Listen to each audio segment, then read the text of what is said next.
भगवान विश्वकर्मा पूजा की व्रत कथा 2023। भगवान विश्वकर्मा पूजा की व्रत कथा पौराणिक कहानी से जाने विश्वकर्मा जयंती का महत्व। अगर आप इस चैनल पर पहली बार आए हैं तो चैनल को सब्सक्राइब जरूर कीजिए। तो चलिए सुनते हैं विश्वकर्मा पूजा की पौराणिक एवं चर्चित कथाएं। इस कथा को पूरा जरूर सुनिएगा। इस कथा को सुनने मात्र से होगी मनचाह इच्छा पूरी। विश्वकर्मा पूजा दिवस हर साल अश्विन मास के कृष्ण पक्ष की चतुर्दशी तिथि के दिन आता है। इस दिन सारे मजदूर कारखाने अपने काम बंद करके अपने औजार, मशीन तथा सभी औद्योगिक कंपनियों, दुकानों आदि की पूजा करते हैं। हिंदू धर्म के अनुसार भगवान विश्वकर्मा निर्माण एवं सृजन के देवता कहे जाते हैं। माना जाता है कि भगवान विश्वकर्मा ने ही इंद्रपुरी, द्वारिका, हस्तिनापुर, स्वर्गलोक, लंका आदि का निर्माण किया था। पुष्पक विमान और सभी देवताओं के भवनों और उनके दैनिक उपयोग में आने वाली वस्तुओं का निर्माण भी भगवान विश्वकर्मा ने ही किया है। भगवान विश्वकर्मा ने कर्ण का कुंडल, भगवान विष्णु का सुदर्शन चक्र, भगवान शंकर का त्रिशूल और यमराज का कालदंड आदि का निर्माण किया है। विश्वकर्मा दिवस उन चंद त्योहारों में से है जिसे हर साल 17 सितंबर को मनाया जाता है। इस दिन पूजा करने से व्यापारियों को विशेष फल की प्राप्ति होती है।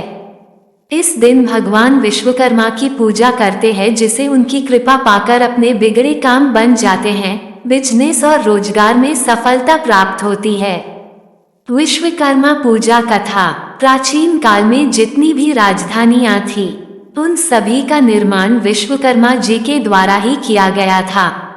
यहाँ तक कि सतयुग का स्वर्गलोक, त्रेतायुग की लंका, द्वापर की द्वारिका और कलियुग का हस्तिनापुर सभी विश्वकर्मा जी के द्वारा ही रचित थे।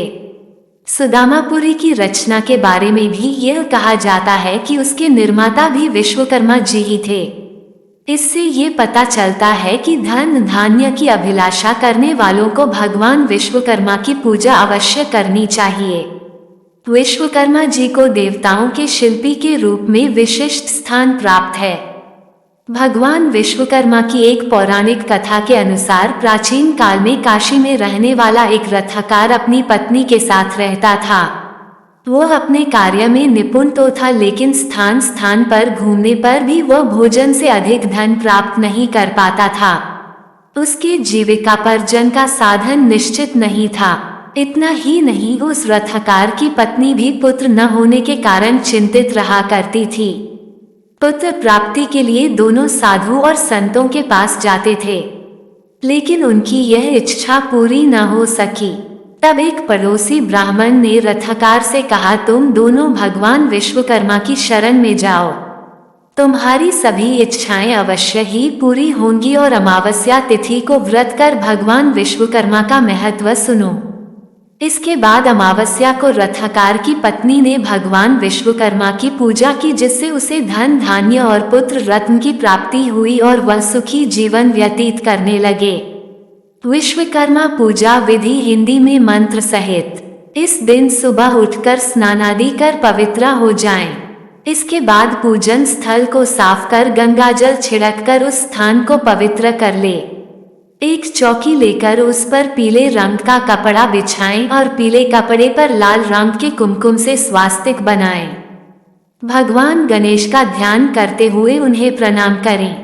इसके बाद स्वास्तिक पर चावल और फूल अर्पित करें। फिर चौकी पर भगवान विष्णु और ऋषि विश्वकर्मा जी की प्रतिमा या फोटो लगाएं। एक दीपक जलाकर चौकी पर रखें। भगवान विष्णु और ऋषि विश्वकर्मा जी के मस्तक पर तिलक लगाएं। विश्वकर्मा जी और विष्णु जी को प्रणाम करते हुए उनका स्मरण करें। साथ ही प्रार्थना करें कि वे आपके नौकरी व्यापार में तरक्की करवाएं। विश्वकर्मा जी के मंत्र का 108 बार जाप करें। फिर श्रद्धा से भगवान विष्णु की आरती करने के बाद विश्वकर्मा जी की आरती करें। आरती के बाद उन्हें फल मिठाई का भोग लगाएं। इस भोग को सभी लोगों में बांटें। विश्वकर्मा पूजा मंत्र ओम आधार शक्तपे नमः, ओम कुमी नमः, ओम अनंतम नमः, पृथिव्याय नमः। वीडियो को लाइक, कमेंट और शेयर कीजिए और डेली इसी प्रकार की पौराणिक कथा देखने सुनने के लिए हमारे YouTube चैनल को सब्सक्राइब जरूर कीजिए।